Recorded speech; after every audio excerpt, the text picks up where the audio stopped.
नमस्कार, स्वागत है आपका एपीएन के लोकप्रिय कानूनी प्रोग्राम लीगल हेल्पलाइन में। आप सभी का बहुत बहुत स्वागत है। इसमें हमारे कानूनी विशेषज्ञ रोजमर्रा की जिंदगी की समस्याओं से जुड़ी कानूनी मसलों पर आपकी शंकाओं का समाधान करेंगे।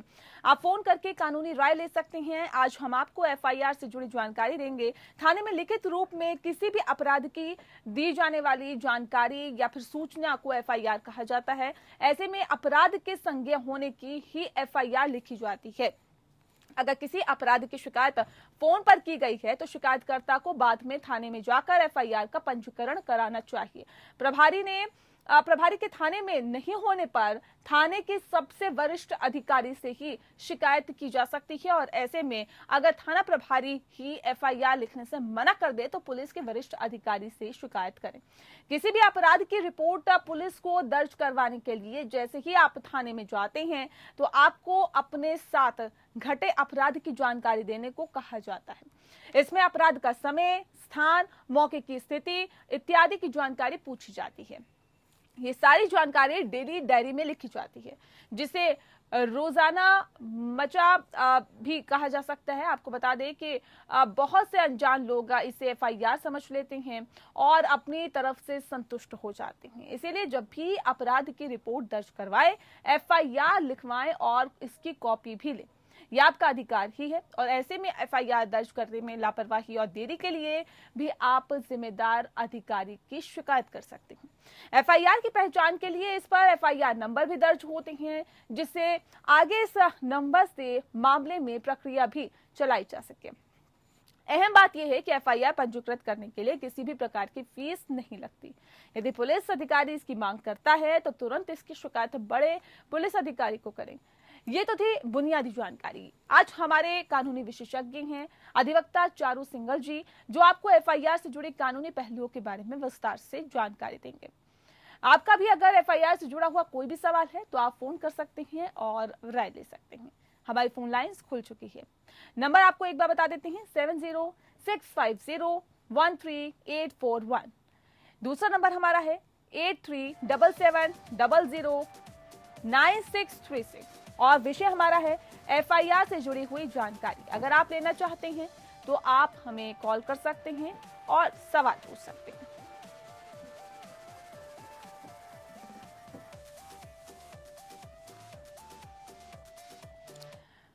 तो अधिवक्ता चारू सिंघल जी लगातार हमारे साथ जुड़े हुए हैं। चारू जी, मैं आपसे समझना चाहूंगी, एफआईआर की सबसे पहले कानूनी परिभाषा समझाइए। देखिए, एफआईआर एक कॉग्निजिबल जो कोई ऑफेंस होता है, ये फर्स्ट इंफॉर्मेशन रिपोर्ट होती है। जब भी हमारे साथ में कोई संज्ञेय अपराध होता है या हमारी जानकारी में कोई संज्ञेय अपराध होता है, कॉग्निजिबल ऑफेंस, तो उस घटना के संबंध में हम पुलिस स्टेशन जाते हैं और अपनी रिपोर्ट, अपनी सूचना को दर्ज करवाते हैं, लिखवाते हैं। वो प्रथम सूचना जो हम पुलिस को देते हैं उस घटना के बारे में, उसे एफआईआर कहते हैं कानूनी में। फर्स्ट इंफॉर्मेशन रिपोर्ट कानून में उसे एफआईआर कहते हैं। और ये आप ओरली भी कर सकते हैं, मौखिक तौर पे भी पुलिस को जाके बता सकते हैं। पुलिस उसे लिखेगी, आपके साइन लेगी, आपको पढ़ के सुनाएगी जो लिखा है, आपने जो भी बताया। और इसको आप लिखित में भी लेकर जा सकते हैं। लिखित में आप अपना एक नोट ले जा सकते हैं, पुलिस उसकी आपको फिर कॉपी भी देगी उस लिखित की, और जो पुलिस लिखेगी आपके मौखिक बोलने पर उसकी भी आपको कॉपी दी। इसे एफआईआर कहते हैं। ठीक है। चारू जी, आपसे मैं समझना चाहूंगी कि एफआईआर दर्ज करने की प्रक्रिया क्या है, किस तरह से इसे दर्ज किया जा सकता है? देखिए, एफआईआर जो है वो आप जैसे पर्सनली थाने में जाके ही दर्ज कराई जाती है जी। और उसे जो भी आपके आसपास कोई संज्ञेय अपराध हुआ है या आपके साथ में कुछ हुआ है, उसके बारे में आप थाने में जाकर बता सकते हैं पुलिस स्टेशन ऑफिसर को, और वो स्टेशन ऑफिसर उसे आपके, अगर आप मौखिक बताते हैं, जैसा मैंने पहले भी बताया, तो वो उसको आपके बताने के अनुसार लिखेगा और उससे आपके साइन लेगा, सिग्नेचर कराएगा, आपको पढ़कर सुनाएगा कि क्या लिखा है, क्या उसने लिखा है, जिससे आपके बताने में कोई वेरिएशन ना हो जाए, कोई डिफरेंस ना हो जाए। और आजकल क्योंकि ऑनलाइन मीडियम भी बहुत स्टेट में आ गए हैं, तो ऑनलाइन FIR भी आप करा सकते हैं पुलिस में, और ये ज्यादातर कॉग्निजेबल ऑफिस में रजिस्टर होती है। ठीक है, ऑनलाइन भी आप FIR दर्ज करा सकते हैं और थाने में जाके भी FIR दर्ज करा सकते हैं। FIR में दी जाने वाली जानकारियों के बारे में आप बताएं चारू जी। देखिए, FIR में जो आप जानकारी देंगे, सबसे पहले अपना नाम और पता जरूर बताइए। कंप्लेनेंट जो FIR करवा रही है, जो रिपोर्ट लिखवा रहे हैं, उनको हम इंफॉर्मेंट भी कहते हैं, यानी शिकायतकर्ता। तो वो अपना नाम, अपना पता जरूर दें और डेट दें, समय दें, टाइम दें, तारीख दें, लोकेशन दें जहाँ पे घटना हुई है, जो घटना की वारदात का समय है, जो जहाँ पे घटना हुई है, जो लोकेशन है, उसको वो उसमें बताएं, उसमें जरूर FIR में लिखें। और ट्रू फैक्ट यानी सच्चा, जो भी वाक्य सच्चा उन्होंने देखा है या उनके साथ हुआ है, जो भी हुआ है, वो उस FIR में वो पूरी तरह से दें, लिखवाएं या लिख के लेके जाएं, जो भी वो करते हैं। लेकिन फैक्ट और अपना कोई अगर वो नेम्ड है, अगर वो जानते हैं जिन्होंने अपराध करा है उनको, तो उनके नाम भी जरूर दें FIR में। नेम्ड FIR हो जाएगी वो ज्यादा स्ट्रॉन्ग होगी। ठीक है, चारू जी आप बने रहिए हमारे साथ। इस बीच हमारे साथ एक दर्शक फोन लाइन पे जुड़ गए हैं, नवनीत जी इस वक्त हमारे साथ है कानपुर देहात से। नवनीत जी बहुत स्वागत है आपका। सर अपना सवाल पूछिए। सर ये हम पूछना चाहते हैं। हेलो जी जी पूछिए। 1995 में हमारी दादी उसको अनरजिस्टर्ड वसीयत कर गई थी। जी हेलो सर सवाल पूछिए अपना। और किसी कारण तक हमारे चाचा और दाऊ ने 18/5 को वरासत चढ़वा ली और किसी कारणवश कब्जा मेरा भी जमीन पे है, तो इसके लिए क्या करना चाहिए? जी तो जबरदस्ती चाचा ने वसीयत पर साइन करवा दिए, इससे रिगार्डिंग आप सवाल पूछ रहे हैं? वसीयत मेरे नाम थी जी, और उन्होंने धोखा धंधा करके वरासत चढ़वा ली।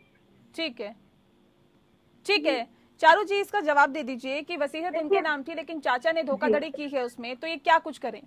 देखिए, इसके लिए ये अगर धोखाधड़ी का केस है और सिविल नेचर का है, क्योंकि वसीयत है, सिविल नेचर और प्रॉपर्टी इन्वॉल्व है, तो ये कोर्ट में जाके सिविल कोर्ट में भी रेमेडी के लिए जा सकते हैं, प्रूफ फाइल कर सकते हैं कि वो कैंसिल करी जाए, उससे मेरी धोखाधड़ी से दस्तखत करा ली गई, मेरे दस्तखत नहीं, उनको चैलेंज कर सकते हैं। और ये एक फोर्जरी की कंप्लेंट, क्रिमिनल कंप्लेंट भी, मतलब FIR थाने में भी, जिस थाने में कंसर्न थाने में जहाँ पे इनकी जमीन है या जहाँ ये रहते हैं, जाके लिखवा सकते हैं फोर्जरी की कंप्लेंट। तो ऐसे फोर्जरी करके झूठे दस्तखत कर लिए गए वसीयत के ऊपर, अपने चाचा के खिलाफ लिखवा सकते हैं। ठीक है, आप धोखाधड़ी का केस दर्ज करवा सकते हैं और अदालत का दरवाजा खटखटा सकते हैं। नवनीत जी हमें लगता है कि आपकी जो समस्या है उसका समाधान आपको नजर आ चुका होगा, आपको रास्ता पता चल गया होगा। चारू जी आपसे मैं जानना चाहूंगी, कॉग्नाइजेबल और नॉन कॉग्नाइजेबल जुर्म क्या होते हैं, डिफरेंसेस मुझे बताइए।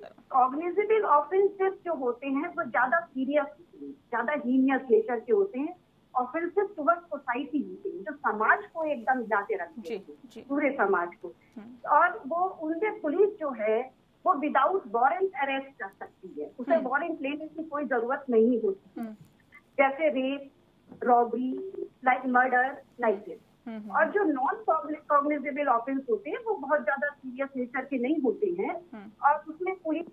चारू जी कोई भी अपराध जो संज्ञेय है उसमें पुलिस को FIR दर्ज करनी होगी, पुलिस कोई बहाना नहीं बना सकती।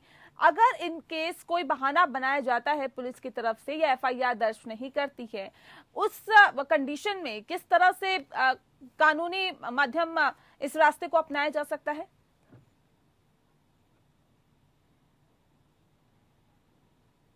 चाहे वो विक्टिम दे या कोई भी जो उसकी जानकारी रखता है उस ऑफिस की, वो दे on the behalf of victim. तो पुलिस लीगली बाउंड है FIR लिखने के लिए, FIR को लिखने के लिए और उस पर फर्दर कार्रवाई करने के लिए। अगर पुलिस ऐसा नहीं करती है, परेशान करती है, आपकी FIR नहीं लिखती है, तो आप उसको सुप्रिटेंडेंट ऑफ पुलिस को पोस्ट भी कर सकते हैं। अपनी FIR को, अपनी रिपोर्ट को, जो भी आप देना चाहते हैं, लिखकर सुप्रिटेंडेंट ऑफ पुलिस को भी आप पोस्ट कर सकते हैं। और 156(3) KRPC की जो सेक्शन है, उसमें आप मजिस्ट्रेट के यहाँ कंप्लेंट भी डाल सकते हैं कि हमारी FIR रजिस्टर करवाई जाए। फिर मजिस्ट्रेट उस पर देखते हैं, सब चीजों को देखते हुए वो उस पर ऑर्डर पास करती है। तो इसलिए आप दो हमारे पास विकल्प है जो हम कर सकते हैं। पुलिस मना नहीं कर सकती, बहाने नहीं बना सकती, उसे करनी ही पड़ेगी, FIR लिखनी पड़ेगी और उस पर फर्दर कार्रवाई करनी पड़ेगी जी। करती है तो दो विकल्प है। जी जी, चारू जी, ये भी बताइए कि रोजनामचे और FIR में क्या फर्क होता है और कैसे इन दोनों के अंतर को समझे। देखिए, रोजनामचा एक जर्नल डायरी होती है जो पुलिस थाने में रहती है, और ये FIR से इसे कभी कंफ्यूज ना करें। जो हम FIR और इसको दोनों को रोजनामचा एक जर्नल डायरी है जो पुलिस के पास रहती है, पुलिस थाने में रहती है। उससे पुलिस अपने इन्वेस्टिगेशन के बारे में लिखती है, जो उसने अपनी गतिविधियां, अपनी एंट्रीज करती है किसी भी रिपोर्ट में। लेकिन जो ये FIR होती है वो हमारा वर्जन होता है, जो हम बताते हैं कैसे हुआ, क्या हुआ, फैक्ट बताते हैं। वो हमारी कंप्लेंट होती है, शिकायतकर्ता की कंप्लेंट होती है। तो दोनों चीजें अलग हैं। दोनों में मतलब वो पुलिस की होती है, पुलिस जो डायरी होती है उसमें पुलिस अपना टाइम, डिटेल, एवरीथिंग नोट करती है। ये तो डायरी की बात है मैम। कभी कभार ये भी देखा जाता है कि एक प्लेन पेपर पे लिखवा लिया जाता है कि आपकी शिकायत लिख लीजिए और आप आपको क्या समस्या है वो लिख दीजिए, लेकिन वो पेपर और FIR में क्या अंतर होता है ये मैं समझने की यहाँ कोशिश कर रही हूँ, क्योंकि लोग भी कंफ्यूज हो जाते हैं कि जी हमने तो FIR दर्ज कराई है, लेकिन पता चलता है कि वो तो महज एक शिकायत थी जिसपे कोई कार्रवाई भी नहीं हुई। अगर कार्रवाई नहीं हुई है तो उसके लिए मैंने आपको पहले ही बताया है कि FIR जब नंबर हो जाती है, FIR का रजिस्ट्रेशन होता है, उसको कहते हैं नंबर होना, FIR नंबर होना। जब वो नंबर हो जाती है तब उससे इन्वेस्टिगेशन शुरू होता है और फिर वो इन्वेस्टिगेशन अब, लेकिन अगर FIR पुलिस रजिस्टर ही नहीं करती है आपकी, तो उसमें पेपर पे, आपके प्लेन पेपर पे, या वो अपने प्लेन पेपर के जो आपने लिखवाया है उसे वो अपने रजिस्टर में जरूर लिखेगी जर्नल डायरी में। ऐसा नहीं होता है कि प्लेन पेपर पे लिख के अपनी तरफ रख ली, उसे वो जरूर नोट करेगी। और अगर वो उससे कुछ नहीं करती है तो आपके पास ये दो विकल्प है, मैंने पहले ही बताया। आप 156(3) में जा सकते हैं, क्या आपने हमारी कॉग्निजेबल ऑफेंस के रिस्पेक्ट में, क्या आपने क्यों नहीं हमारी कंप्लेंट को अभी तक दर्ज करा, या क्यों नहीं उसको FIR को रजिस्टर करा। 156(3) में कंप्लेंट डाल सकते हैं, कोर्ट के पास जा सकते हैं और सुप्रिटेंडेंट ऑफ पुलिस को भी लिख सकते हैं। आप ये दो विकल्प। इसका क्या तरीका है मैम? अगर रजिस्टर्ड ना हो तो सुपरिटेंडेंट ऑफ पुलिस को कैसे आप आगाह कर सकते हैं, बता सकते हैं, इसका क्या तरीका है? ये बाई पोस्ट आप अपना लिखित में लेटर भेज सकते हैं। लिखित में लेटर बाई पोस्ट आप पुलिस को दे सकते हैं। वही कंप्लेंट जिसके ऊपर आप चाहते हैं कि पुलिस एक्शन ले, वही रिपोर्ट जिसके ऊपर आप चाहते हैं पुलिस एक्शन ले, जो भी घटना घटित हुई है उसको आप सुप्रिटेंडेंट ऑफ पुलिस को बाई पोस्ट भेज सकते हैं। और अगर सुप्रिटेंडेंट ऑफ पुलिस भी एक्शन नहीं लेते हैं thereafter, तो सुप्रिटेंडेंट ऑफ पुलिस वही एक्शन ले सकते हैं जो स्टेशन पुलिस ऑफिसर लेगा, या वो उनको डायरेक्ट कर सकते हैं एक्शन लेने के लिए। ठीक है, अगर वो नहीं तो आप कोर्ट में भी जा सकते हैं। ठीक है। इस वक्त हमारे साथ अजय जी फोन लाइन पे जुड़ गए हैं। अजय जी, बहुत स्वागत है, आप बिहार से हमारे साथ फोन लाइन पर हैं। बताइए क्या कुछ सवाल है आपका? मैं सीनियर सिटीजन और 70 ईयर ओल्ड, मैं रेलवे से एक्स रेलवे एम्प्लॉय हूँ जी। तो हमारे साथ बहुत बड़ा अन्याय हुआ है मैडम। बताइए। मैं एसटी कोटा से बिलोंग करता था। एसटी कोटा में मेरा एक अपार्टमेंट हुआ, ठीक है सर। तो 84 में जो 4th पे कमीशन रेलवे का जो लागू हुआ, उसमें उसके लागू होने के पहले हमें 2 प्रमोशन अपने कोटा के तहत जो हमको प्रमोशन मिल चुका था, ठीक है। फिर 86 में जब ये लागू हो गया तो एक इम्प्लीमेंट करने का डेट 1/84 था, लेकिन हमको न को बेनिफिट मिला 4th कमीशन का, न को प्रमोशन मिला, और हम ड्यूटी आवर में अप्लाई करते रहे। हमको प्रेशर दिया गया कि आप कोर्ट में जाइए, कोर्ट में। तो मैंने अपने विवेक से काम लिया कि कोर्ट में अगर जाएंगे तो हमारा कोर्ट जब तक डिसीजन नहीं होगा, तो हम 11 में जब रिटायर करेंगे तो हमारा ग्रेच्युटी वगैरह रोक लेगा। जी जी जी। जिसके कारण मैं कुछ पारिवारिक उलझन। जी जिसके कारण ये कोर्ट नहीं जा पाए। अब क्या कुछ कर सकते हैं चारू जी? देखिए नेहा जी, इनकी जो समस्या है वो सर्विस लॉस से रिलेटेड, बिल्कुल। प्रमोशन नहीं हुआ, बेनिफिट्स नहीं मिले। एफआईआर जो होती है वो उन ऑफेंसेस की लिखी जाती है जो आईपीसी में लिखी, आईपीसी इंडियन पीनल कोड। तो इनके साथ जो है उसके लिए ये कानून का कोर्ट में ही बोले, कानून कोर्ट से ही जाके अपनी रेमेडीज को एग्जीक्यूट करवाए, क्योंकि ये एफआईआर का मुद्दा नहीं है। ठीक है चारू जी, ये बताइए कि क्या एफआईआर निरस्त हो सकती है? अगर उसे कैंसिल कराना चाहें तो हो सकती है, और ठीक कैसे?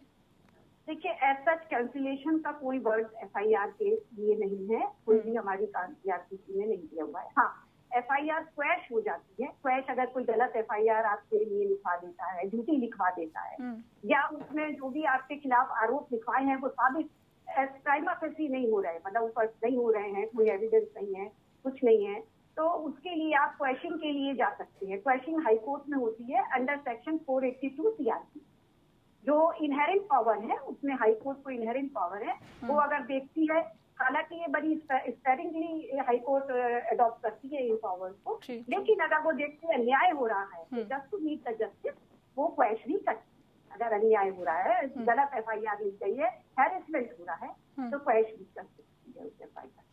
जी चलिए चारू सिंघल जी, बहुत शुक्रिया आपका। इस खास कार्यक्रम के माध्यम से आपने बहुत तफसील से, बहुत विस्तार से जानकारी दी, एफआईआर के बारे में बताया कि शिकायत और एफआईआर में क्या कुछ अंतर होता है, किस तरह से आप एफआईआर कर सकते हैं, अगर पुलिस वाले आपकी एफआईआर दर्ज नहीं करते हैं तो आखिर किस तरह से आप कानूनी रास्ते को अपना सकते हैं। तमाम विषय के बारे में, इस विषय के बारे में तफसील से जानकारी आपने दी, आपका बहुत बहुत शुक्रिया। इसी के साथ लीगल हेल्पलाइन में इतना ही, मुझे दीजिए इजाजत, नमस्कार।